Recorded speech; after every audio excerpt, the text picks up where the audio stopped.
이 시간에 같이 한 번 더 기도하고 말씀을 나누고 싶습니다. 서빙고 아닌 다른 캠퍼스 위에서 지금 모든 캠퍼스마다 모여 있거든요. 그래서 서로를 응원하는 마음으로 기도할 때 오늘 교회 주신 앞으로 맡겨진 많은 사명들이 있습니다. 하나님 모든 사명을 능히 감당할 수 있는 그런 기도의 능력을 힘있게 해 주십시오. 또 준비되게 해 주십시오. 모든 캠퍼스마다 모든 교회마다 기도의 자리에서 승리하게 하여 주십시오. 이 제목을 가지고 먼저 같이 한번 기도하면 좋겠습니다. 하나님, 기도하기 위하여 모일 때마다 기도의 문이 열리게 하시고 무엇을 기도하여야 할지 알게 하시고 또 승리하고 자유함 가운데 담대하게 부르짖게 하여 주시옵소서. 주여 한번 부르짖고 기도하겠습니다. 주여! 아버지 하나님, 모든 캠퍼스마다 이 시간에 모여 기도하는 모든 모임 가운데 주님 함께하여 주시옵소서. 아버지 하나님, 기도하는 집에서 그들을 기쁘게 할 것이라고 말씀하셨던 주의 말씀이 그대로 이루어지는 시간 되게 하여 주시옵고, 다양한 연령층이 기도하기 위하여 모이는 시간 되게 하여 주시고 기도의 문이 활짝 열리는 시간 되게 하여 주시옵소서. 하나님께서 맡겨주실 많은 일들을 능히 감당하기 위하여 무장되는 시간이 되게 하여 주시옵소서. 아버지 하나님, 오늘 이 시간에도 주님 함께하여 주사 방송 앞에서 혹은 공간에 모여 기도하고 있는 모든 이들 가운데 기도의 승리를 허락하여 주시옵소서. 기도의 전쟁에서 승리할 수 있는 은혜를 더하여 주시옵소서. 감사합니다. 주님, 예수님의 이름으로 기도합니다. 아멘. 아멘. 오늘 저는 그리스도인들에게는 익숙한 내용입니다. 이미 다 알고 있는 내용이고 그런 익숙한 내용을 되새기면서 한번 말씀을 나누고자 합니다. 이번 한 주간이 담대히 동행한다는 그런 내용인데, 예수님과 담대히 동행한다는 걸 생각했을 때 예수님을 따르는 일, 또 제자들이 따르는 일에 실패한 일도 있었기 때문에 그 부분이 생각이 났습니다. 그래서 그 부분을 좀 다시 한번 되새기면서 말씀을 나누고자 합니다. 여러분, 이 땅 가운데 어떤 사람이 가장 필요할까요? 많은 종류의 사람을 떠올릴 수 있겠죠. 저는 마가복음에서 예수님께서 어떤 사람을 등장시키시기를 원하셨을까, 그 부분을 주목하게 됐습니다. 오늘 읽었던 마가복음 1장 17절에 보시면 예수님께서 이렇게 말씀을 하십니다. 다시 한번 자막을 통해서 같이 읽을까요? 시작. 말씀하셨습니다. 나를 따라라. 내가 너희를 사람 낚는 어부가 되게 하겠다. 예수님께서 말씀하시기를 예수님 자신을 따르라고 말씀하셨고, 예수님을 따라오면 너희를 사람 낚는 어부가 되게 하겠다. 사람을 낚는 어부가 되게 하겠다고 이렇게 말씀을 하셨습니다. 그럼 사람을 낚는 어부가 도대체 어떤 사람인가?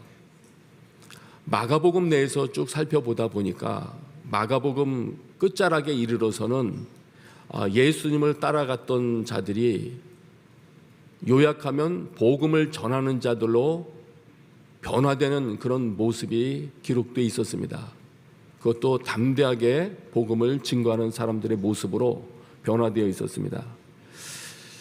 이 사실을 통해서 볼 때 분명한 것은 그것입니다. 예수께서 자신을 따라오는 사람을 만들고자 하셨던 그 목적지는 복음을 전하는 사람이구나. 그렇다면 예수님께서 이 땅에 가장 필요하다고 생각하시는, 등장시키기를 원하는 사람은 복음을 전하는 사람이구나, 증인이구나 라는 결론에 이르게 되었습니다. 이 땅 가운데 복음을 증거하는 일이 가장 중요하다고 보신 것이죠. 만일 그렇다면 주님께서 그런 사람의 등장을 원하시기 때문에 우리 그리스도인들이 예수 그리스도를 바르게 따라간다면 그것은 그 사람은 마침내는 복음을 전하는 삶을 살게 될 것입니다. 왜냐하면 예수님께서 그렇게 말씀하셨기 때문이에요. 예수님께서 사람 낚는 어부로 만드시겠다고 주님께서 그렇게 말씀하셨기 때문에 우리가 예수님을 정말 바르게 따라간다면 그런 모습으로 점점 변화되어 갈 것입니다. 그리고 예수님께 대한 바른 고백이 있다면, 예수님을 진정으로 주님으로 모시는 그런 공동체가 있다면, 또 그런 고백이 있다면 주님은 그곳에 주님의 교회를 세우실 것입니다. 그냥 그것 역시 또 주님이 그렇게 말씀하셨기 때문이에요. 여러분이 잘 아시는 것처럼 마태복음 16장에 베드로가 예수님에 대해서 예수님 당신이 참으로 그리스도이시고 살아계신 하나님의 아들이시라고 고백했을 때 예수님께서 그렇게 말씀하셨습니다. 내가 이 반석 위에, 그 고백 위죠, 그 고백 위에 내 교회를 세울 것이다. 주님이 말씀하셨거든요. 다시 말하면 바른 신앙 고백이 있는 곳에, 그리고 예수 그리스도를 따라가는 자들, 그곳에는 주님께서 직접 빚어가시는 그런 모습이 있기 때문에, 주님께서 빚어가시는 일, 그 사람을 주님께서 만들어 가시고 그 교회를 주님이 세워 가십니다. 다시 말씀을 주목하면 그렇게 되어 있습니다. 예수님을 따라가는 사람들에 대해서는 내가 너희를 이렇게 만들겠다, 이렇게 말씀하셨고, 또 바른 고백이 있는 곳에서는, 예수 그리스도에 대한 바른 고백이 있는 곳에서는 내가 이 반석 위에, 그 고백이죠, 내 교회를 세울 것이다. 주님이 직접 말씀을 하셨습니다. 그래서 만일 주님께서 직접 그 일을 이루는 사람이라면, 주님께서 또 그 일을 진행하시는 교회라면 주께서 원하시는 모습을 갖출 수밖에 없습니다. 이 장면이 마치 아브라함을 만들어가는 장면하고도 똑같더라고요. 사용했던 어휘도 그렇고, 아브라함이 하나님의 말씀에 순종해서 떠나갔을 때 아브라함을 그 복의 근원으로, 또 복을 유통시키는 자로 하나님 아버지께서 만들어 가셨습니다. 그것처럼 예수 그리스도를 정말 따르는 자, 합당한 고백이 있는 자라면 그곳은 사람을 살리는 복음을 증거하는 곳이 될 것이고, 또 주님께서 그 사람을 그런 사람으로 만들어 가실 것입니다. 그런데 성경을 쭉 읽다 보니까, 특별히 마가복음 내에서만 봐도 하나님께서 그렇게 빚어가시고 하나님께서 교회를 세워가시는 그 모습이 쉬워 보이지 않았습니다. 제자들이 많이 실패합니다. 따라가다가 중도에 멈추기도 하죠. 왜 그런가? 그것은 하나님께서 그 모임을 만들어 가시고 또 그 개인을 빚어 가시는 것을 방해하는 요소가 그 사람 안에 있기 때문입니다. 그 모임 가운데 있기 때문이에요.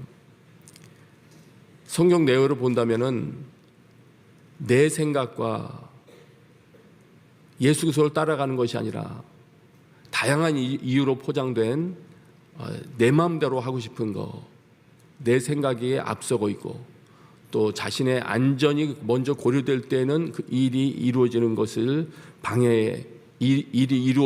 방해되었습니다. 자신의 명예나 부나 이런 모든 것들을 먼저 고려할 때 하나님께서 그 사람 가운데 이 일을 이루어 가시는 것이 방해를 받았습니다. 그래서 진정으로 예수 그리스도를 따라가려고 했던 제자들조차도 기도의 자리까지는 따라갔지만 그곳에서 진정으로 주님께서 원하시는 그 기도의 자리까지, 기도하는 장소까지는 따라갔지만 기도의 내용에 동참하지는 못했습니다. 너희는 여기 머물러 나와 함께 깨어있도록 하여라, 주님께서 이렇게 분부하셨지만 깨어있지 못하고 잠들어 버리고 말았죠. 주님과 동행하지를 못하는 겁니다. 뿐만 아니라 안전의 위협을 느낄 때에는, 자기 목숨의 위협을 느낄 때는 예수님마저도 버리고, 그리고 우리가 잘 아는 것처럼 제자들이 달아나 버리고 말았습니다. 마가복음에서도 그 장면을 그렇게 기록을 합니다. 제자들은 모두 예수를 버리고 달아났습니다. 목숨의 위협을 느끼게 되니까 제자들이 달아납니다. 그래서 예수께서 이렇게 말씀을 하셨습니다. 마가복음 8장 34절이에요. 이 부분을 우리 같이 읽겠습니다. 시작. 그리고 예수께서 제자들과 그분을 따르는 사람들을 다 불러놓고 말씀하셨습니다. 누구든지 나를 따르려거든 자기를 부인하고 자기 십자가를 지고 따라야 한다. 그래서 주님께서 말씀하셨습니다. 예수님을 따라오는 것, 예수님과 동행하는 것이 쉽지 않다는 것을 아시기 때문에 미리 이 말씀을 하셨습니다. 나를 따라오너라 말씀하신 후에 8장쯤에 이르렀을 때는 그래서 가르쳐 주십니다. 그런데 누구든지 나를 따르려거든 자기를 부인하고 자기 십자가를 지고 따라야 한다. 제자들이 이 말씀을 잘 알아듣지 못했습니다. 오늘도 사실 우리들이 이 말씀을 잘 못 알아듣는 것 같습니다. 자기를 부인하고 자기 십자가를 지고 그리고 나서야 따를 수 있을 만큼 예수님을 따라간다는 것이 쉽지 않구나. 자기 의지만으로 따라간다고 하여 따라갈 수 있는 것은 또 아니구나. 심지어는 모든 것을 버리고 과감히 예수 그리스도를 따르려고 출발을 했던 자들마저도 자신들의 의지만으로는 예수님을 끝까지 따라가지를 못했습니다. 앞서 살펴보았던 것처럼 심지어는 기도의 자리에도 동참할 수 없었고 몸은 따라갔지만 기도 내용에는 동참하지 못했죠. 그리고 예수께서 잡혀가실 때는 끝까지 그 예수 그리스도를 지켜주지도 못했습니다. 도망가 버리고 말았죠. 그만큼 우리 안에는 내가 왕노릇하고 싶은 마음이 강합니다. 어떤 종류든지 또 다른 내 삶에 영향을 주려는 통치자가 등장하면은 강력하게 저항을 하는 것 같습니다. 내 마음대로 하고 싶은 것이 그처럼 중요하게 여겨지는 것이죠. 내 마음대로 무엇을 주도하고 싶은 것. 그것이 얼마나 자기의 신앙을 방해하고 있으며 또 하나님께서 자기에게 이루기를 원하시는 그런 모습으로 빚어가는 것을 지금 막고 있는지를 잘 모릅니다. 교회도 마찬가지입니다. 자기 의견을 관철하려는 그런 사람들이 종종 있습니다. 자기 의견만을 관철하려는 사람들이 얼마나 그 모임을 방해하고 있는지, 예수 그리스도가 드러나는 것을 방해하고 있는지 잘 알지 못합니다.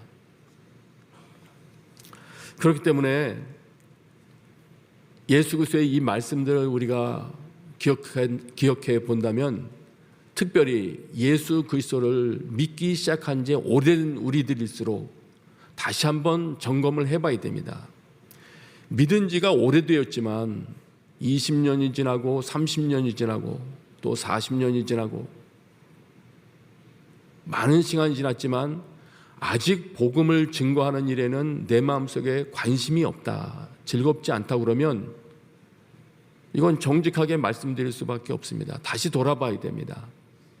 내가 지금 혹시 내가 따라가고 있는 것이 예수 그리스도가 아닌 건 아닌지, 아니면 예수 그리스도를 따라가겠다고 출발은 하였으나 지금은 주춤거리고 있는 것은 아닌지, 아니면 예수 그리스도를 따라가겠다고 말은 하였지만 내 마음대로 하고 싶은 욕망이 너무 강해서 나와 관련된 모든 것을 조금도 손상 입히기 싫어서 예수 그리스도께서 나를 마음대로 빚어가시는 그 일에 나를 내어드리지 못하고 있는 것은 아닌지 생각을 해봐야 됩니다. 그런데 이럼에도 불구하고 놀라운 장면을 우리 복음서에서 보게 됩니다. 한 장면은 예수님의 제자들 이처럼 연약했고 그들이 따른다고 따랐으나 또한 실패를 거듭했음에도 불구하고 예수님께서 그들에게 복음을 증거하는 그 임무를 맡겨주시더라고요. 예수님이 제자들을 정말 믿어줬습니다. 이 한 가지 놀랄 수밖에 없었고요. 또 한 가지 장면이 있습니다. 이렇게 실패했던 자들인데 복음서를 거치고 또 우리 사도행전을 거치면서 우리가 목격하게 되는 것은 그 실패했던 자들이 전부 마침내 사람 낳는 업으로 변화되고 있다는 사실이에요. 마침내 예수님을 위하여 죽기까지 끝까지 담대히 따라가는 그런 사람들로 변화되어 있는 모습을 보게 된다는 점입니다. 죽기까지 담대하게 주님을 따라가고 있는 이 모습들. 다시 이 두 가지를 반복하면 그렇습니다. 그들이 비록 예수 그리스도를 따라가는 데 있어서 실패를 거듭하는 제자들이었지만 예수께서는 그들에게 중요한 임무인 가장 중요하다고 생각하시는 복음 증거하는 것을 그들에게 맡겨주셨습니다. 또 한 가지는 사도행전으로 접어들면서 그렇게 실패했던 제자들이 죽기까지 따라가는 담대한 자들로 변모되고 있다는 사실입니다. 이 두 가지에 공통점이 하나 있습니다. 그 공통점은 성령님이십니다. 예수님께서 성령님께서 이들을 변화시키실 수 있다는 기대감을 가지고 계셨던 것 같습니다. 확신을 가지고 계셨던 것 같습니다. 그리고 예수께서 약속해 주신 것처럼 성령께서 이들에게 임하셨을 때 이들의 삶이 온전히 변화되었습니다. 성령님의 역할에 대한 기대가 답이 됩니다. 사도행전 1장 8절입니다. 우리가 익숙하게 계속 읽어왔던 구절이죠. 우리 같이 한번 읽겠습니다. 시작. 그러나 성령께서 너희에게 오시면 너희가 권능을 받고 예루살렘과 온 유대와 사마리아와 땅끝까지 이르러 내 증인이 될 것이다. 사람이 사람을 낳는 업으로 변화되는 결정적인 요인은 성령님이십니다.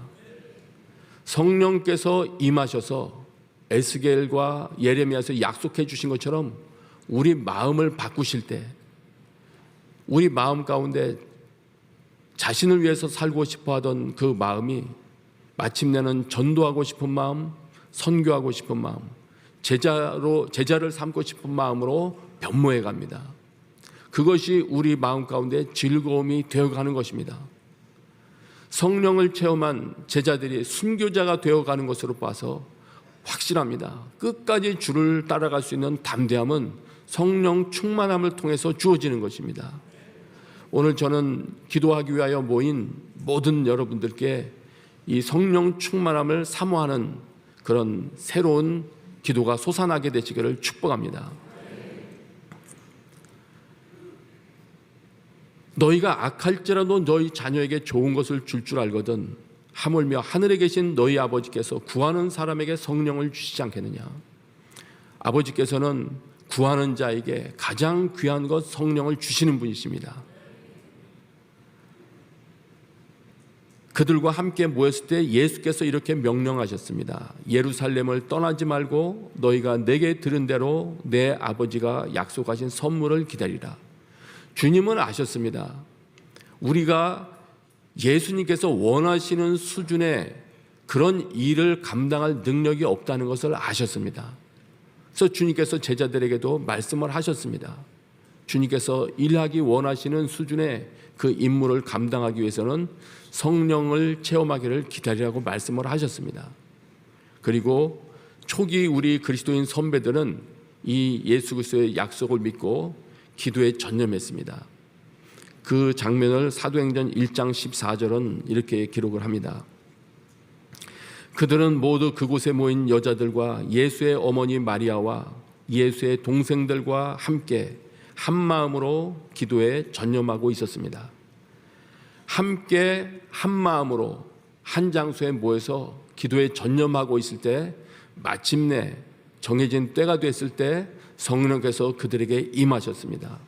그리고 성령께서 그들을 충만케 하셨을 때 그들은 그곳에서 새로운 언어를 말하기 시작을 했고요. 그들은 마침내 복음을 증거하는 증인으로서의 새로운 출발을 하게 되었습니다.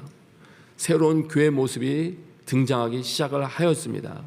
오늘 이곳에 모인 여러분들에게 다시금 성령의 충만함을 구하는 그 기도가 시작되게 되시기를 축복합니다. 성령님을 경험한 이후에 그들에게는 전에 없던 담대함이 주어졌다는 사실을 오늘 기억하면서 함께 기도하기를 원합니다.